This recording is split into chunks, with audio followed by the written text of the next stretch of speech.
Yes, ndagusora kandi nkwifurije kugira ibihe byiza cyane. Naje ngo tuganire byinshi biri kuvugwa muri ekipe ya APR Football Club Inkerabahizi kuri iki cyumweru iraza kuba isozwe. Se birasozwa gute? Ni ibirori ibipanze biti umutoza Abdulrahim Mutaribu 11 ashobora kuza gukoresha imbere ya Azam FC ni abahe?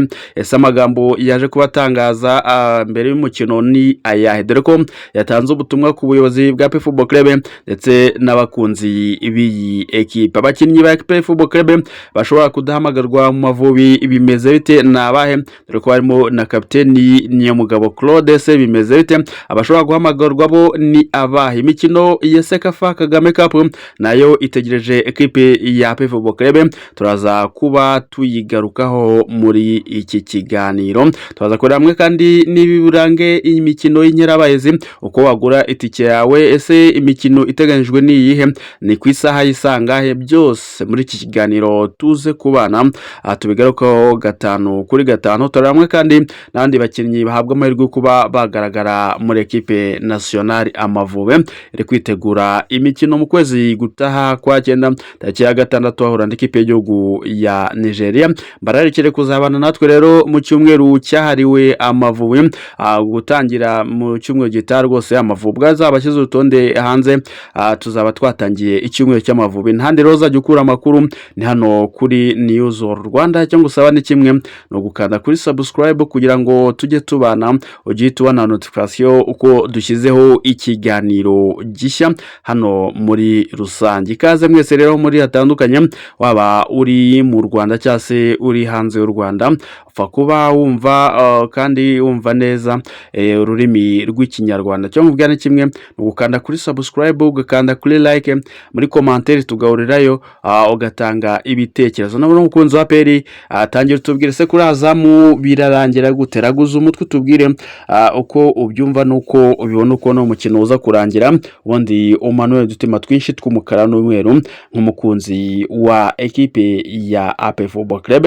Ikaze mwese rero dutangirire muri Nyamukanza jya navuga ekipe ya APR Football Club, aho kuri iki cyumweru haza kubasozwa imikino y'Inkerabahizi. Ni icyumweru cyatangiye rero mu cyumweru gishize ku munsi wo ku cyumweru, ubwo ekipe ya APR Football Club yatsindaga Power Dynamos ibitego 2 byose ku busa. Ni ibitego bya Rutezamu Shehe Jibril Watara waje kuba yigaragaza mu gice cya kabiri agatsinda ibyo bitego 2. Umukino wa kabiri rero mu cyumweru cy'Inkerabahizi ekipe ya APR Football Club yawukinnye na ekipe ya AS Kigali, birangira AS Kigali mu minota 90 banganyije 1-1 ko bitabaza za penalty. AS Kigali itsinda APR penalty 5 zose kurenye, dore ko myugariro Nige na Clemare waje kuba arata iyo penalty. Ku munsi wo kuwa kane w'iki cyumweru kandi ekipe ya APR yakinnye umukino wa gatatu mu mikino y'inkera y'abahizi, aho yatsinzwe na ekipe ya Police Football Club ibitego 3-2 mu minota 90 muri rusange. APR yaje kwitakaza uwo mukino. Uyu munsi rero iraza kuba ikina umukino wa kane muri iki cyumweru cy'inkera y'abahizi, aho ku isaha y'isa 12 ekipe ya APR Football Club izakuba ihura na ekipe ya Azam Football Club yo mu gihugu cya Tanzania. Dore ko aya makipe yaherukaga gura rero mu mikino ya CAF Champions League, ubwo APR yasezeraga Azamu itsinze ibitego 2 kusa kuri stade Amahoro. Ni ibitego bye byatsinzwe na Ruboneka Jean Bosco ndetse na Mugisha Gilbert Barafinda. Murabyibuka neza cyane nk'ibyabaye ejo, dore ko na APR yaje kuba ibishyira ku mbuga nkoranyambaga zayo ibyo bitego byose uko ari 2. APR yagiye gukina uyu mukino nyuma yo gutakaza imikino yagarutseho ya Police na AS Kigali, aho yose yaje kubitakaza, dore ko ifite ubusabwa amanota muri iyi mikino y'Inkerabahizi muri iyi tournoi iri kumwe n'izi ekipe zindi 3. Ekipe ya mbere ni Kigali ifite amanota 6-6, Polisi ifite amanota 3, mu gihe iyi Azamu nayo ifite amanota agera kuri 3. APR niyo ifite ubusa. Rero bagiye bibaza ku mitoreze, uburyo apanga abakinnyi, umutoza umutoza Abdurrahim Taribu. Rero kuri inshuro tutegereje kubona ko ashobora kuza gukoresha ekipe nziza igerageza kuza kwitwara neza kugira ngo yongere gutanga ibyishimo ku bakunzi ba ekipe ya AP Football Club. Mbere yuko tujya kuri 11 ko bameze nk'ubwire ko kugira ngo urebe iyi mikino kuko ku isaha y'isa 9 ekipe ya polisi irabitana mu mitwe na AS Kigali. Kwinjira rero ni ugukanda akanyenyeri 662 akanyenyeri 700 akanyenyeri 12 urwego ukagura itike yawe aha make ni 3,000 muri lower bowl ndetse na upper bowl, mu gihe VIP ari 20,000, VVIP ni 50,000, mu gihe muri executive city ari 100,000, skybox ikaba miliyoni 2 z'amafaranga y'u Rwanda. Mbere yo gukina uyu mukino rero na Azamu, umutoza wa APR Football Club yageneye ubutumwa abakunzi, abayobozi n'abafana muri rusange ba ekipe ya APR Football Club. Babwiye ko iyi mikino ari imikino iri kumufasha gutegura ekipe kandi no kugerageza uburyo bushya bw'imikinire.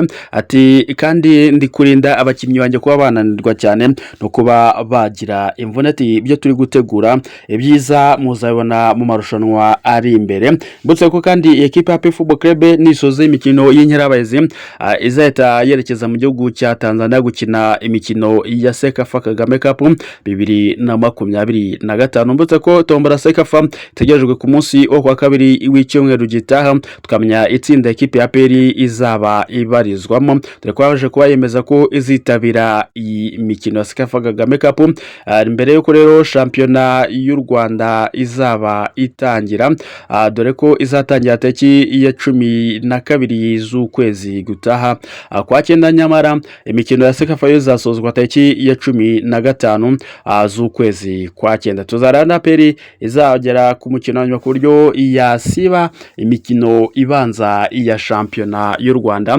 Ibyo gwanga amaso tukareba icyo baza kuba babikoraho. Tugiye kuri 11 rero bashobora kuza kwifashishwa n'umutoza Abdurrahim Taribu. Tushobora kuza kubona uwitwa Ishimwe Pierre Mario, tukaza kubona kandi uwitwa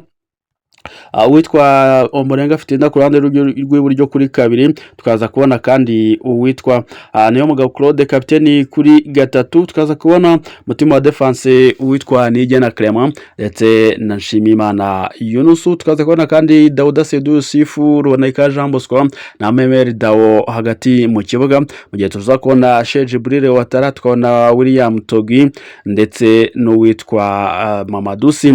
Abashaka ibitego nibo baruteza umutoza Abdurrahim Taribu ashobora kuza kwifashisha kuri uyu mukino. Nabo 11, ese we 11 uremeranya nabo cyangwa hari izindi mpinduka wumva umutoza yaza kuba akora imbere yo gura na ekipe ya Azam Football Club? Tuvuye ku mukino y'inkerabahizi reka mabwiye ko rero abakinnyi ba APR barimo Nigena Clement, Shimimana Yunusu, Ruboneka Jean Bosco bashobora gusigara ntibamagarwe mu ikipe y'igihugu y'u Rwanda Amavubi.